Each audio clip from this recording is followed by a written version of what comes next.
Welcome to the Anthro to UX podcast, where you will learn how to break into UX with an anthropology degree. Through conversations with leading anthropologists working in user experience, you will learn firsthand how others made the transition, what they learned along the way, and what they would do differently.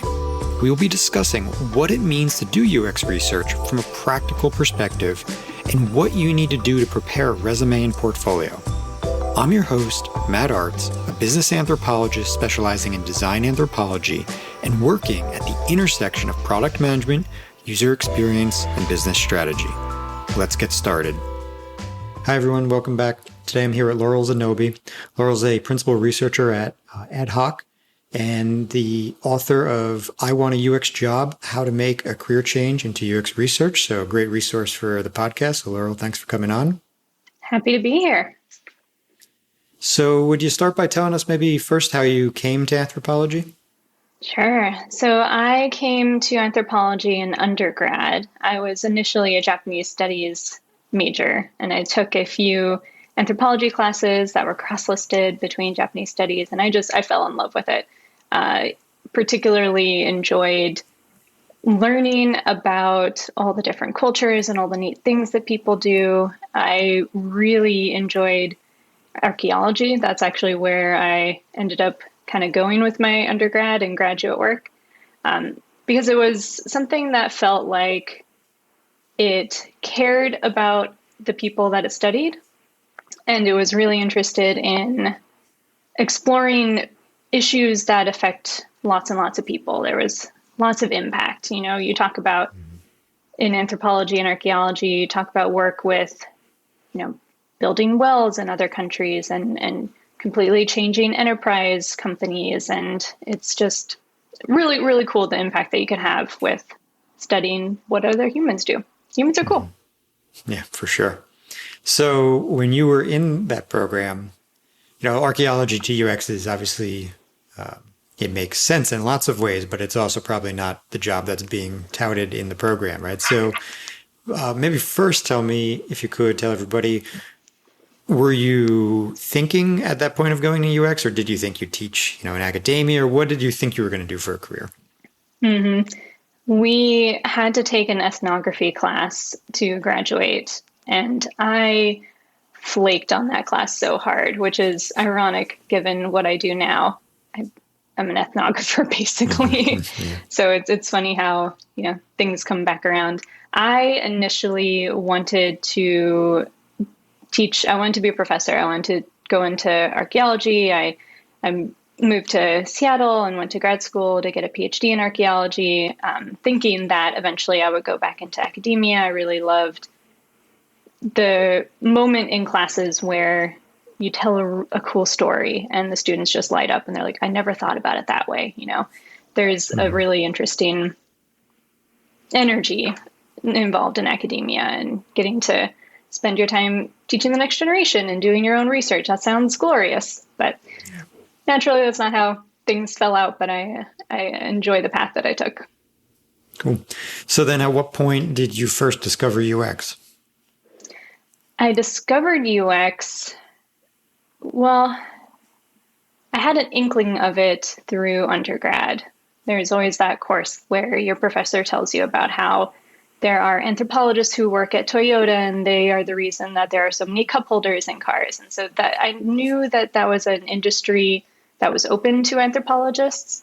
I wasn't incredibly fascinated with it at that point in my life, but I graduated with my undergrad. I worked as an archaeologist for a couple of years, and I went back to grad school, and I moved to DC after finishing up the master's portion of my PhD and was working at a nonprofit. Once I was in the quote unquote real world outside of the academic sphere, that's when I started to realize that there's even more impact that I could have if I wanted to go into an industry like UX. My partner at the time was working for the federal government, doing a lot of design thinking and user research methods to help build better digital services for the American people, which is a wildly huge and impactful type of work to do. Yeah. So that inspired me seeing what potential projects were out there, and the even larger impact. Impact was something that I really wanted to have, even, in undergrad, which is what drew me to anthropology, because we care a lot about people. We want to make things better in the world. And so seeing the kind of public and private sector opportunities with the skills that I had, that made me think, I heard about this thing called UX research. I know that there are anthropologists who do this. I can see people in government doing it right now. I see people in the private sector doing it right now. I have those skills. They seem to really like their jobs. It was a natural fit. And so that's what kind of coalesced. It all drew me towards moving into UX research. Cool. So what steps did you take to get there? Did you do informational interviews? Did you take any additional, certificates? Anything? I did everything. I joined all of the meetups in DC that were even tangentially related to UX research. I had a giant stack of books besides my bed table for, a year and a half. I read everything on the internet.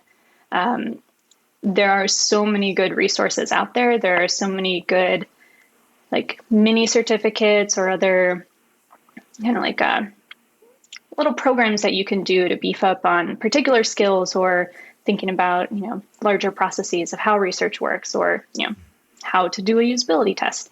So I consumed everything, joined all the groups, reached out to all of the people that I could find on LinkedIn who are in my area. And I did so many coffee chats, both in DC and then across the country, just through my network. And that was incredibly useful. The process I took, which I describe in my book, is really to approach the career change as its own sort of research project. So the meetup groups and the informational interviews, I thought of those as the ethnographic work, and the books and reading all the articles online and taking all those courses. That was, the primary and secondary research that helped me bring together a whole bunch of ideas from a lot of schools of thoughts and a lot of well-known UX researchers and designers. And that's how I approached it.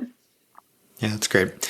The the analogy to a research project is really apt. So it's a great way for everybody to think about it. And given that, I'm curious. Well, I'm curious to know what you did to maybe build up a resume and or portfolio that you could use in an interview. And I'm wondering if, in any way, this research project you did to understand UX, was sort of like a portfolio piece almost.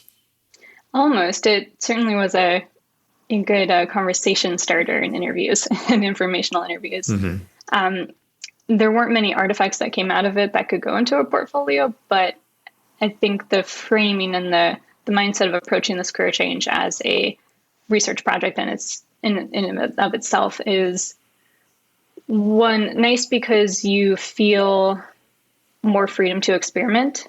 You can create different types of resumes and send those out and see how they go. You can ask different questions in informational interviews and see what works best, what gets, what helps you identify the next steps in this process, based on how your informational interviewees, how they respond.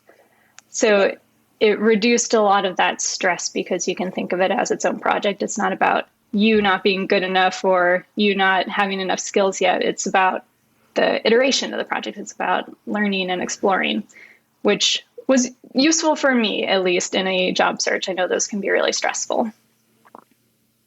Yeah, for sure. And so speaking of the stress, what kind of challenges, did you have any particular challenges that popped out along the way? Aside from the fact, of course, of, wanting to get the job and having to iterate and go through that maybe a couple times. But did you, is there anything sort of major that stood out, or alternately, maybe in the people that reach out to you for advice, is there any kind of big challenges that you're hearing people talk about?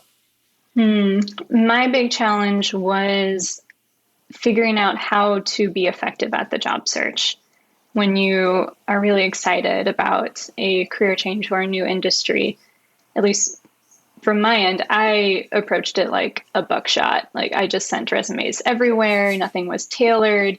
If the job even remotely sounded like research, I applied, even if I wasn't a good fit.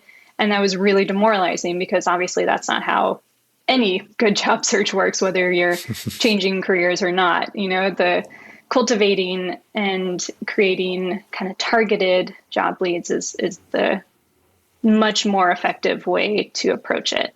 So, reaching out through LinkedIn or finding who is actually hiring and cultivating relationships there, that's a much better approach. And that's actually how I ended up finding my job, So that is something that I tell folks to not do and don't do a buckshot approach. Definitely cultivate each lead, be really intentional. Don't worry about not finding a job because there's so many out there and the industry is continuing to grow. It's just a matter of being patient, and it's a matter of knowing where you want to work and what kind of team you want to work on and what kind of company you want to work for, what sort of projects you're interested in, and being really intentional about those choices. Something that I hear from folks who reach out to me, though, is they're just not sure where to start. They don't know how to take the first step. They just graduated, or they're graduating in a year, or they're having a midlife career change, and their kids are grown and they decide they want to go back to work and have heard about this industry, and it seems really interesting and it fits their kind of background experience, but they don't know how to bridge that gap of, I don't actually have a job title on my resume that says researcher. So how do I get that? How do I make that make sense to people who are reading over my resume, who are, reviewing and interviewing me for these jobs? And so how did you approach that? So I approached that twofold. It's easier if you have a background that makes sense in terms of the types of research methods that UX does. So from an anthropology and archaeology background, I could draw on ethnography. I could make that translation of, when I say ethnography, what I mean, what that means for what I could do as a UX researcher is contextual inquiries or, moderated interviews. The translation of the terms is something that you can do if you naturally have those skills, but you just don't call them what the industry calls them. So that's step one for sure.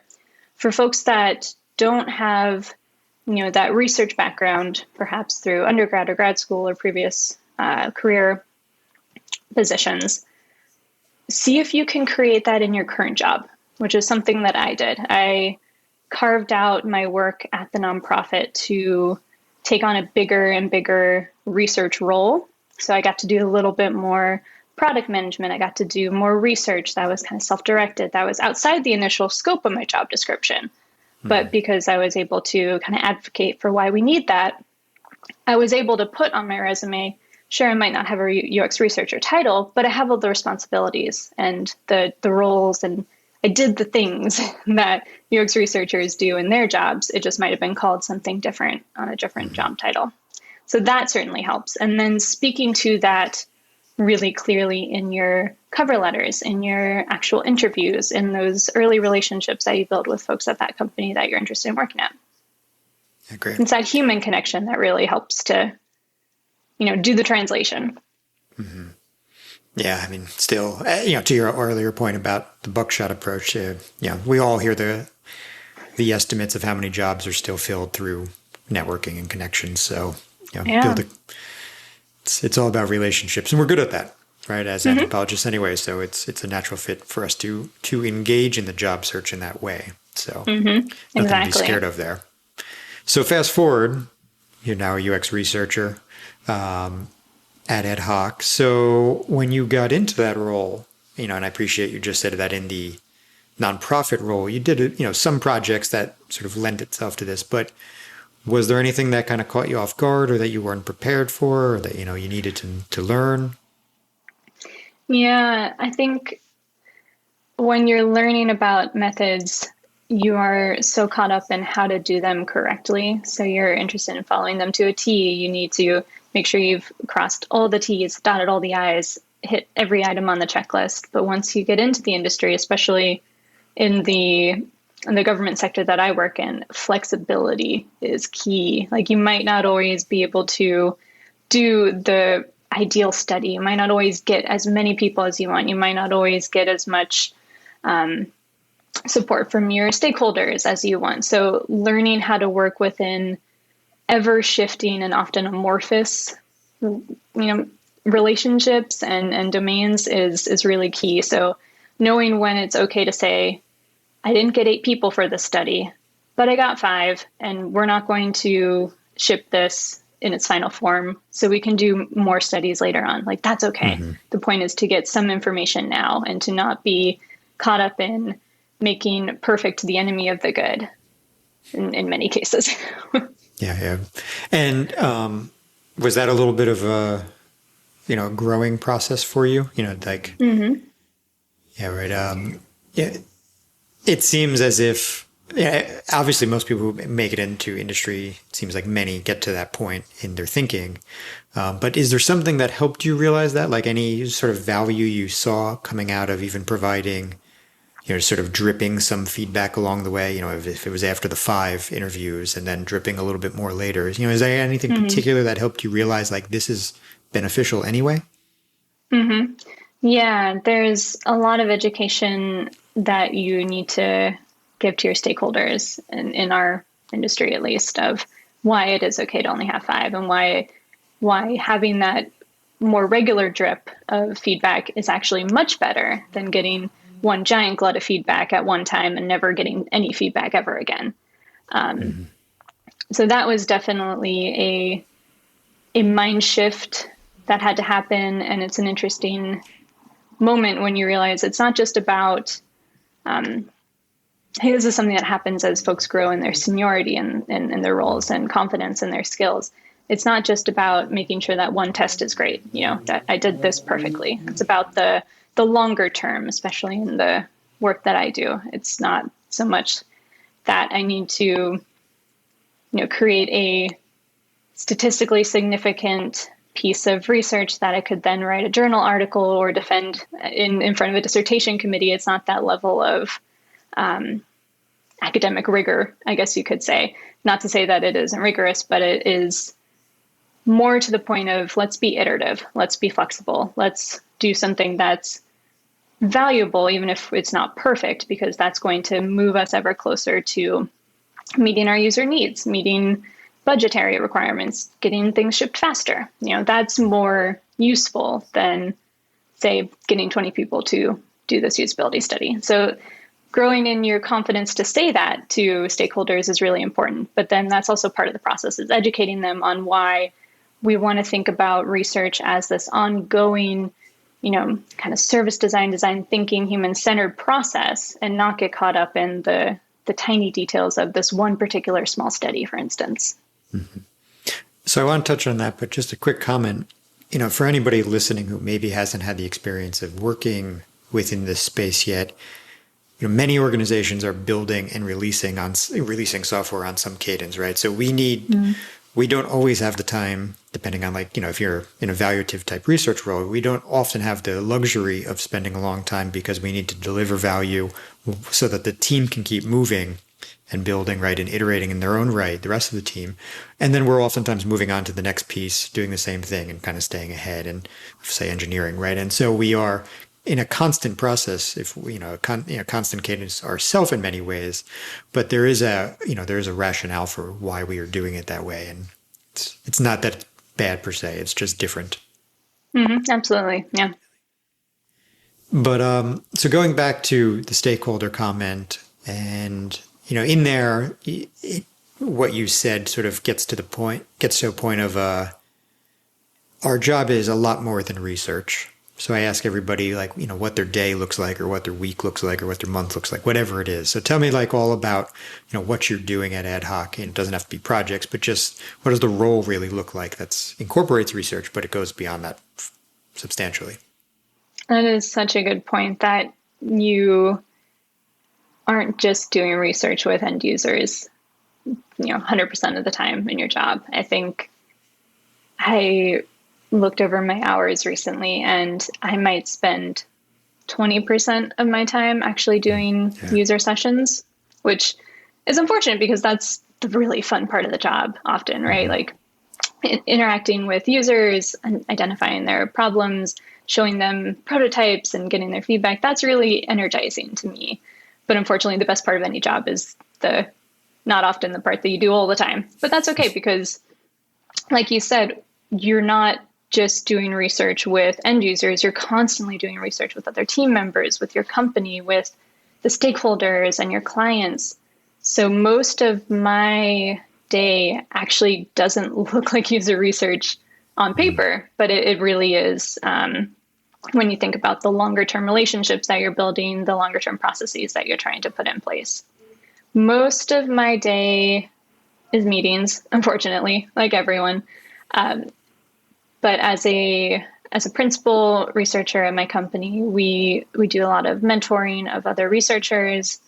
We do a lot of collaboration across different projects to try to make sure as a research practice at the company that we're all aligned, even if we might be working with different clients or on different projects. So a lot of internal projects, a lot of optimizing our processes like recruiting or the tools that we use, a lot of serving as the heart of the company in many cases, making sure that what we hear from our team members and from our other coworkers is percolated up to leadership or to HR or things that might have an impact on, the employee experience.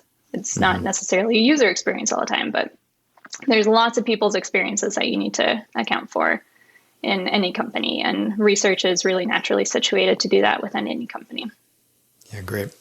So I think one of the interesting things about your role, and correct me if I'm wrong, but I believe Ad Hoc is fully remote and has been, was before COVID. I'm not sure if you have any on the ground researchers anywhere, but so what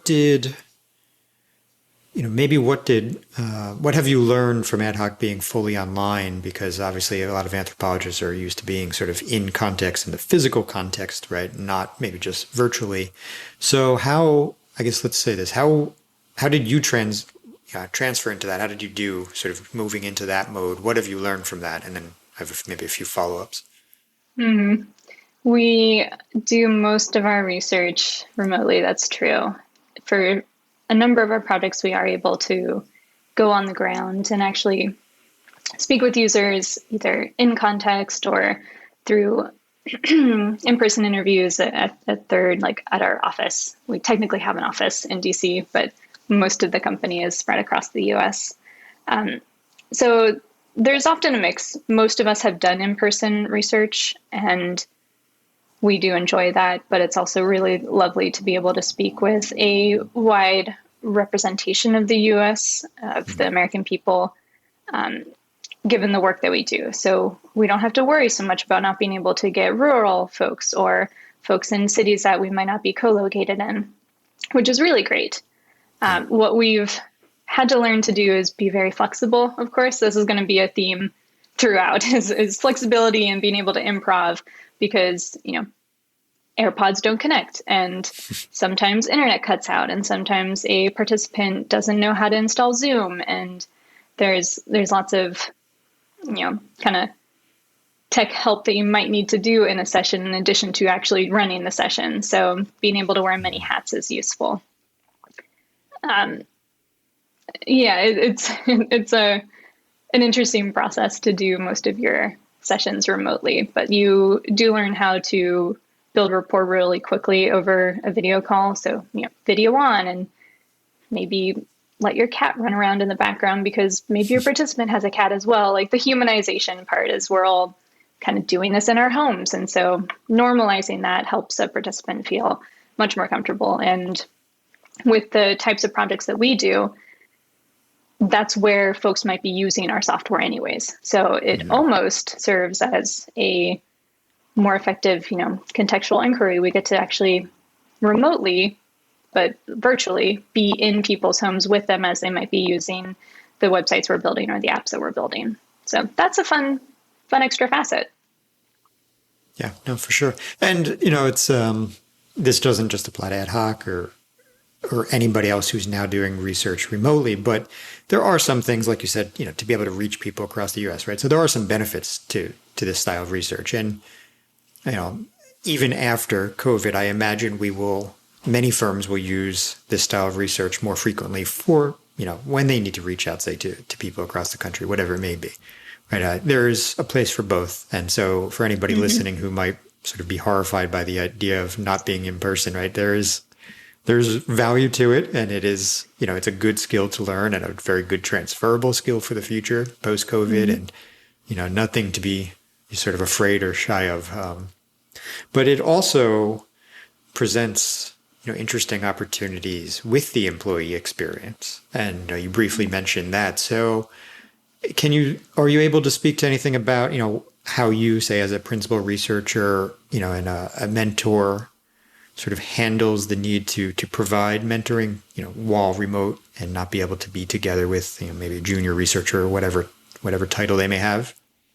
Mm-hmm. I think it's helpful that our company has been remote from the beginning, so that's been kind of baked into our culture. So folks are very comfortable Slacking each other, sending emails, have most of my coworkers, cell numbers. So after hours, we can text if we need to. We're very comfortable if there's a question, jumping on a video call. And I spend most of my day on video calls with my team. So it, in a way, it doesn't feel like I've never been in person with them. In the last year or so, at least, haven't been able to get together as a company or as a team. But typically, we do have multiple opportunities throughout the year to get together in person, which is great. I enjoy being around my colleagues in person, and that's fabulous for building those relationships and building that trust when you are later remote and only on video calls. So that goes a long way to building a environment where my junior researchers feel very comfortable sending me a Slack message or jumping on a video call with me because they want some feedback on how to craft this conversation guide, or we join each other's interviews with participants and can give feedback after that. So there's different avenues that we utilize to do, that relationship building internally, that provide that mentorship, provide that support, build that trust, that sure are lovely to do in person, but in my experience, I haven't found that we lose a whole lot in terms of that trust or relationship by being remote. In fact, I think it adds a lot of value because we work across different time zones. And so if somebody is wanting an after hours on the East Coast, that's still my afternoon here on the West Coast. So there's a lot more flexibility built in, and it's not reliant on, hey, are they in their office or not? Do I have to walk down the door and walk down the hall and knock the door and see if they're in? I can just send them a Slack message, and it's easy enough to jump onto a call or something. Mm-hmm. And how does that relate to once you have your findings on a project and you're maybe trying to share the insights with stakeholders, and that could be, the clients / project sponsor, as well as maybe internal. Anything that you've learned there, working remotely that would be interesting to share with everybody? Because, oftentimes you hear it's, you're sort of talking, right, kind of water cooler talk, sharing in that like very sort of natural way. But of course, in your case, it has to be a little bit more structured. You have to sort of set up the meeting, plan when you're going to share these. You have to obviously share them in a certain way, which is digital in the sense. So anything that stood out to you that would be really good for people to know?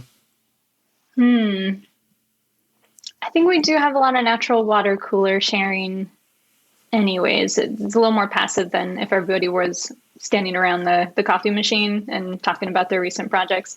But we do utilize collaboration tools like Slack and Mural and Miro, to Google Docs we rely on a lot to craft those basically throughout the entire research process. So the conversation guides, the research plans, the actual notes, the analysis room sessions, all of those are kind of shared within the team. They're accessible by everyone. So there's a little bit of passive information sharing that happens naturally. But like you said, we do have to be really intentional about making sure the product owners and the other stakeholders and our clients are aware that the research is done and they need to come to this readout meeting.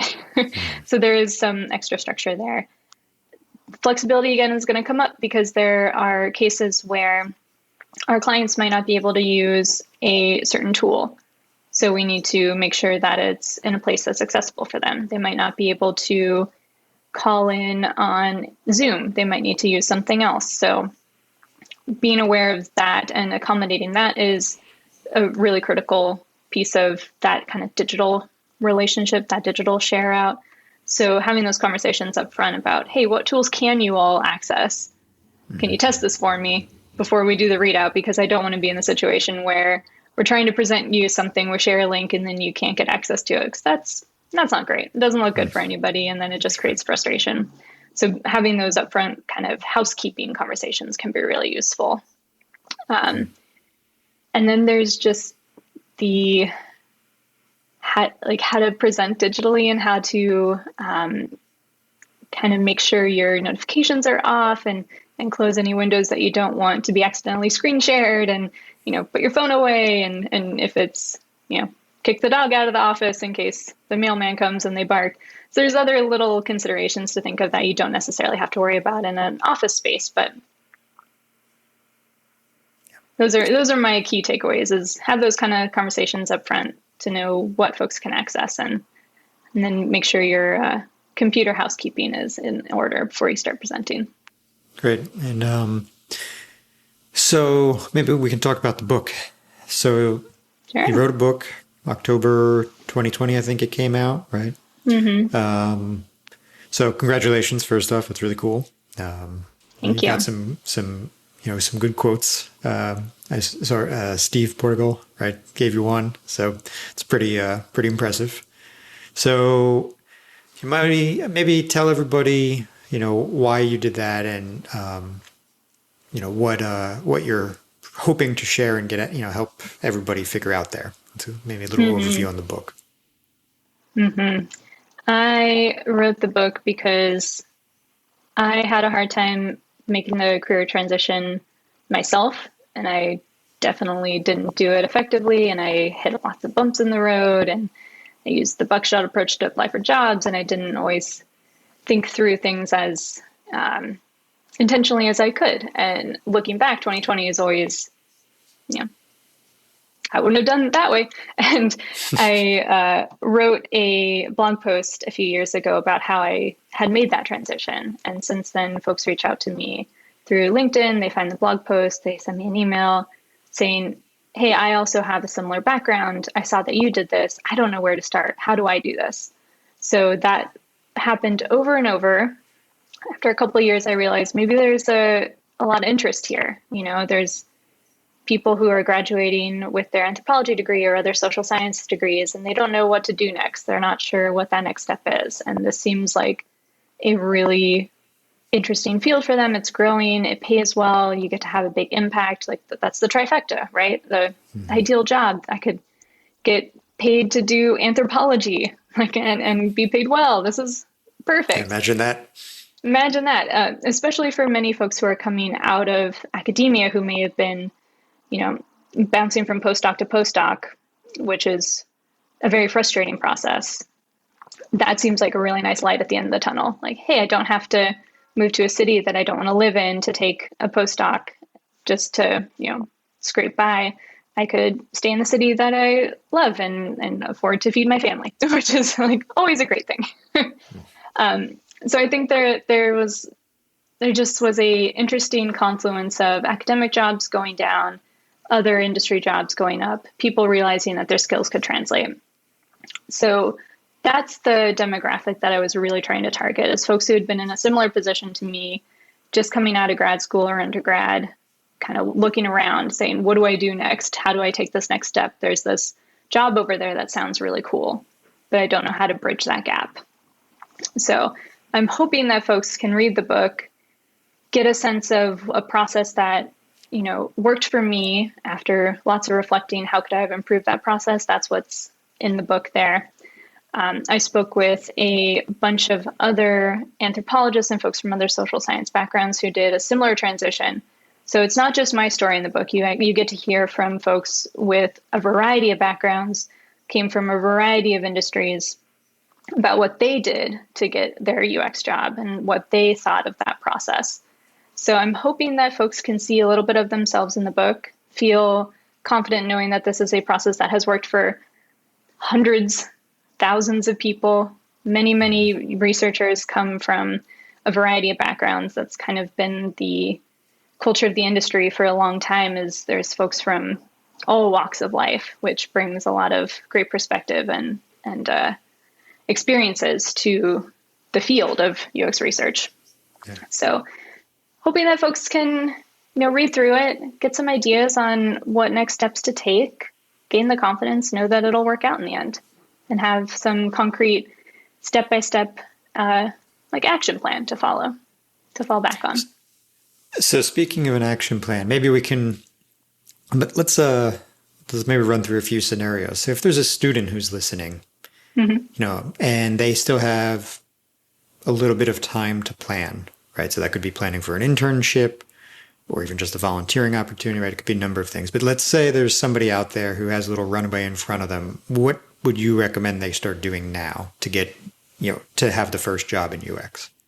Mm-hmm. So if there are any courses that you can take at your school, maybe that's a design course, maybe that's a intro to coding course, maybe that's a ethnography course. If you're lucky enough to go to school where there's actually an HCD or a UX research program, see if you can audit a class, see if you can take that course. Many of them are offered at a graduate level, but if you can go talk to the professor, maybe they would be happy to let you sit in.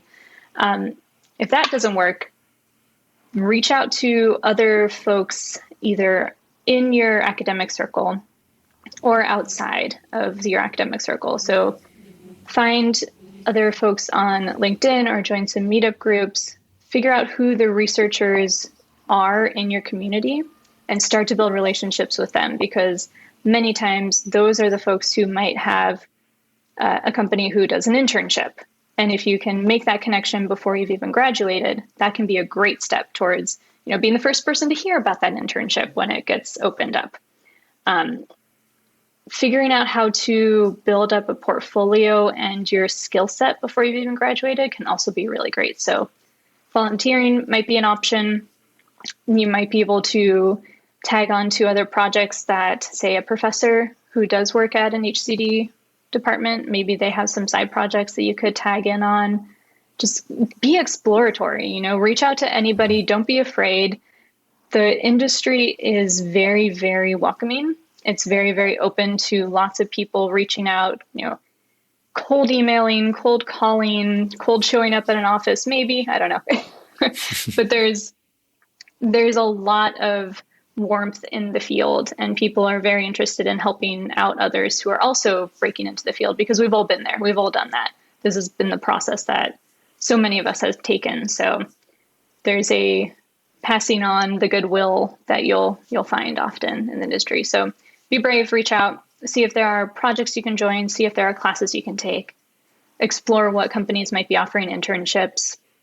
Even if the internship isn't open, see if you can reach out to the researchers at that company who might offer that internship and see if you can just volunteer there. Maybe create your own sort of internship. If there are other companies that don't currently offer internships, but you think might be open to it, reach out to them as well. See if you can build up your own, kind of make your own internship, make your own little side projects. Great. And how about for the group of researchers out there who, let's say they've graduated with whatever degree it may be. For example, a lot of PhD students have a significant amount of research. Mm-hmm. They have a very different challenge because they have the research. Oftentimes it comes down to, I find when working with them, it's more about how do you reframe that research, right? Yep. So what suggestions do you have in that space to sort of look inward and realize the value of what they have in their past, and then to translate that to something that will work in UX? Mm-hmm. This is such a common problem. It's almost like an imposter syndrome, but you think, I've only done this one project. Sure, it took 7 years, but it was only one project. It's like, that's not true. That's not true. This is many phases of a project. You brought a lot of skill sets to your dissertation or your master's thesis. So breaking apart what exactly you did at different phases of that process can be really useful.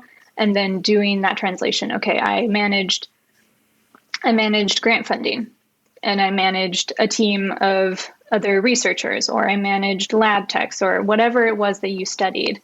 I have a colleague who loves to tell the story about how somebody reached out to her and said, all I've ever done is studied, the blue heron. That was my PhD. What is that going to do? What transferable skills are there with my expertise in blue herons? And, she tells them, you managed a project for 7 years. That's product management. That's project management. That is an incredibly transferable skill. You've managed participants. You've managed potentially incentives or any sort of grant funding. It really is about breaking down the idea that I didn't produce anything of value because it's just like a dissertation. It didn't go very far out into the world. But that's not true, because you learned a lot of skills throughout the way. So I think there's one part just reframing that for yourself and seeing the value in it outside of the academic value necessarily, outside of the degree. And then sitting down and actually mapping out, okay, I did this. What is a transferable skill that I might have that I can apply to UX research? And the nice thing about UX research is there are so many different skills that we use. Oftentimes we do a little bit of design. Oftentimes we do a little bit of product management. Some of us can do a little bit of coding and build up our own prototypes to test. There's a lot of different skill sets that you bring, and no researcher and no research job is just a cookie cutter, must be able to do A, B, and C. Every job has different kind of skill sets and domain expertise and personalities that would fit with it. So yeah, it's about reframing. It's about, breaking out of that, the idea of the blue heron research is not real research because it was a bird, not humans. But that's not true, because you learned a lot of the same skills. Yeah, well said. And how about any specific recommendations for resumes and portfolios? So I'm curious to hear your thoughts on this as a fellow researcher. I feel like portfolios are such a hot topic, like contested topic in research. Do we need them? Do we not need them? It's definitely useful as a designer. That's, I think, where they kind of came from, that transfer from UX design into research. It was just kind of a natural fit. I have a portfolio. I look at portfolios of the folks that I interview when they apply for jobs, if they provide a link or any sort of artifacts. I think they are incredibly useful if you're making that career transition and you need that extra little bit of proof, let's call it, that you understand what you did before and how that translates to UX research. That little bit of proof that I know these methods, I can do this type of work. I think further along in your career might become less necessary. And there's certainly folks that I talk to who have been doing research, since the 90s and early 2000s, who are like, I've never had a portfolio. So it really is, it kind of depends, but it definitely doesn't hurt. So if you are making that career transition, you really want to kind of pad your application, really put your best self out there. I say do it, especially if it doesn't require a whole lot of effort. You can throw together a couple of snippets from, a research project that you volunteered on, or trim down your dissertation to, a 10-slide presentation on how this research might translate to the type of research that a UX researcher does. That doesn't hurt, and it provides an extra talking point in conversations for informational interviews. It provides extra context for when you get to that interview stage for a job application. I also think it really helps you as a reflection tool to craft that portfolio yourself, to walk yourself through, okay, what has been my journey? What skills do I actually have? What do I want to show as somebody who's making this transition? How do I put my best foot forward? So as a kind of practice for yourself in how to tell your own story, I think it's great. As something to demonstrate that you can make this career transition, it's also really great. So my thought is do them. I think they're useful. I will look at them if you apply to a job. Yeah, but I recognize it's like some people think they aren't necessary, but it doesn't hurt. Yeah, I'm with you. I've said it in the presence, of other researchers at times, and they've said the same. I, need it, but I really like your point about, as a reflection tool, right? The act of putting it together sort of helps us. It's like teaching almost, right? The act of teaching helps you sort of really solidify that knowledge in your mind. And so I think it's helpful for that. I would agree with that. And it is helpful for the other party, the interviewers, to help see how you think about a problem. Yeah. Right. And how you think, through the problem, how you approach it, how, in a very methodical way. I do think, used as a tool to even guide that conversation, it can help people from sort of jumping all over, right? And just sort of stay on track and really demonstrate, a clear path and draw a line through it. So one thing that I think is worth pointing out, and I think I've already said once maybe on this podcast, but, for anybody who has worked in, has some research experience, one thing to always call out is it's also not the tool to try to display the visual designs of a designer, right? It's not about displaying the end product that you didn't really design. It's really about what did we contribute to the process as researchers? Because I've seen some of those, it's, oh yeah, looks great, but tell me about what you did in the project, and what did you do by yourself versus as a team, and really what's your role, and so on and so forth. So anyway, it's such an easy trap, as a researcher to think that my portfolio needs to look like a designer's portfolio, but oftentimes there's no pictures. It's just a couple of pages. It's a slide deck. It does not need to be highly visual. So don't let that hold you back if you feel like I don't have the design chops to make this look pretty. That's not what it's about. It's definitely, like you said, it's about your process. It's about how you think. It's about showing me as the interviewer, how do you approach projects? Because that's the interesting thing for research. Yeah. And so you also said in there, it's not about looking pretty, right? And so that brings up another question about the resume. So today, you see lots of resumes that are highly designed. And, I personally like that because I find that they're easy to read, right? I view design as it's why we use punctuation, right? We're trying to help our readers understand our content. So a visually designed resume that is laid out, to help me best understand the content, I appreciate. But there's probably also some that are over designed maybe. And, if you search for, UX resumes, you're finding many that are now designed, templates that are out there. So do you have a preference on what you receive, what you're reviewing from a potential junior researcher, and any thoughts there? Yeah, I was so into making really overly designed resumes early in my transition. You don't even want to see how bad some of them are.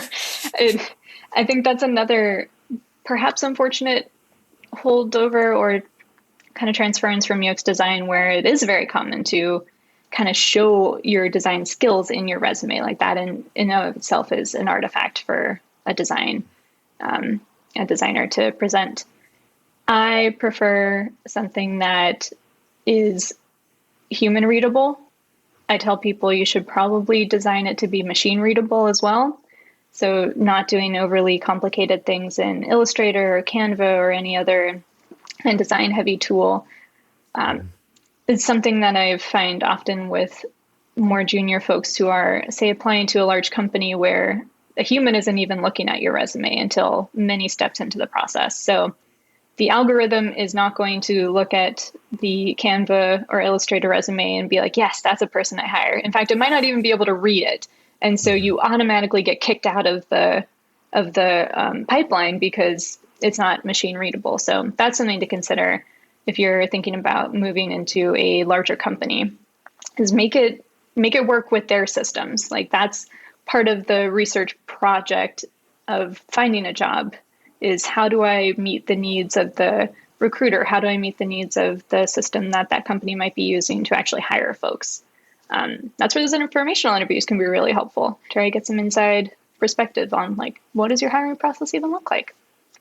I also don't enjoy reading the resumes that are just completely plain text. I do want it to seem like you put some effort in, but it doesn't have to be overly designed. It doesn't have to be complicated. It just needs to be clear. It needs to be readable.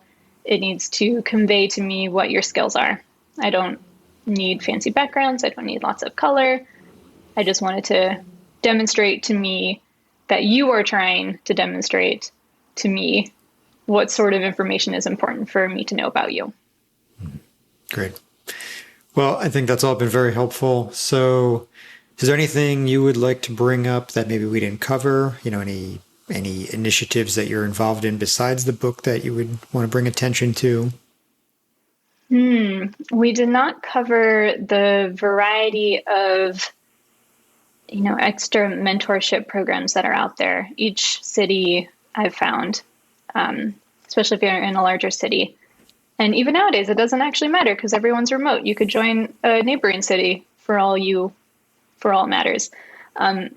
Look up in your area what sort of mentorship opportunities there are, because there might be a lot more than you think there are. In Seattle, we have a number of both peer mentorship and then one-on-one junior, senior mentorship programs that are all, kind of the UXPA, the IXDA,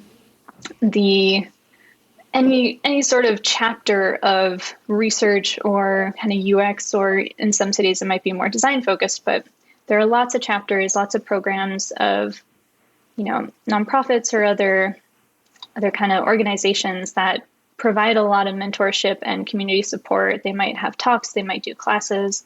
Look up what goes on in your area, because that is a great place to beef up your skills, but also build out those relationships. Because those folks are the ones that, 5 years from now, when you have gotten your first UX job and now you want to move on to your next company, those relationships are the ones you want to lean on to find that next perfect job. Yeah, great. And so thanks for everything. Where can all of the listeners find you at? Where should they look you up? Yeah, I have a personal website, which is laurylzenobi.com. The book website also links to my personal. It's iwantauxjob.com. And I am at Lauryl Zenobi on most of the social medias. So feel free to reach out.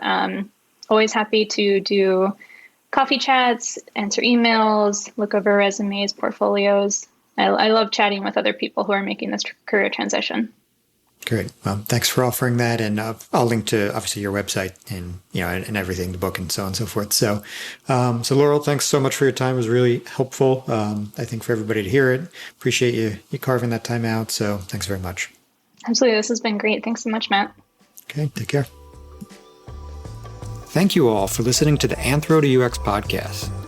To learn everything you need to break into UX, visit anthro2ux.com. There you will find all the podcast episodes and career coaching resources. Please like, share, and subscribe. See you next time.